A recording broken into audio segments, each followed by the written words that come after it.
Internet ഒരു information super highway ആണ്. ഒന്ന് ഇമാജിൻ ചെയ്ത് നോക്കും, നമ്മളൊരു ഹൈവേയിൽ പോയി നിന്നിട്ട് കണ്ണിൽ കാണുന്ന വണ്ടിയിലെല്ലാം കയറി അങ്ങോട്ടും ഇങ്ങോട്ടും പോയാൽ നമ്മൾ ഏതെങ്കിലും ഡെസ്റ്റിനേഷനിൽ എന്തെങ്കിലും എത്തിച്ചേരും. നമ്മളിൽ പലരും ഇന്ന് ചെയ്യുന്നത് അത് തന്നെയല്ലേ. ഇന്റർനെറ്റ് കയറുന്നു, നമുക്ക് എന്തൊക്കെയോ റാൻഡമായിട്ടുള്ള വീഡിയോസും കണ്ടന്റും കാണുന്നു, നമ്മുടെ ബ്രെയിനിനെ അനാവശ്യമായിട്ട് ഒരുപാട് പീഡിപ്പിക്കുന്നു.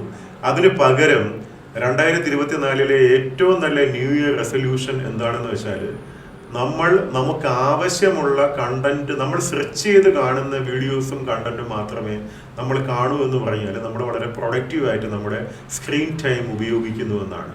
സ്ക്രീൻ ടൈം റെഡ്യൂസ് ചെയ്യലല്ല, സ്ക്രീൻ ടൈം പ്രൊഡക്റ്റീവായിട്ട് ഉപയോഗിക്കലാവട്ടെ നമ്മുടെ 2024 ഏറ്റവും പ്രധാനപ്പെട്ട ന്യൂ ഇയർ റെസൊല്യൂഷൻ. അങ്ങനെ നമുക്ക് നമ്മുടെ ഫിസിക്കൽ, ഇമോഷണൽ, മെന്റൽ വെൽബീയിങ്ങിനെ സഹായിക്കാൻ പറ്റും. You can reduce screen time and save meaning full life time. Happy new year.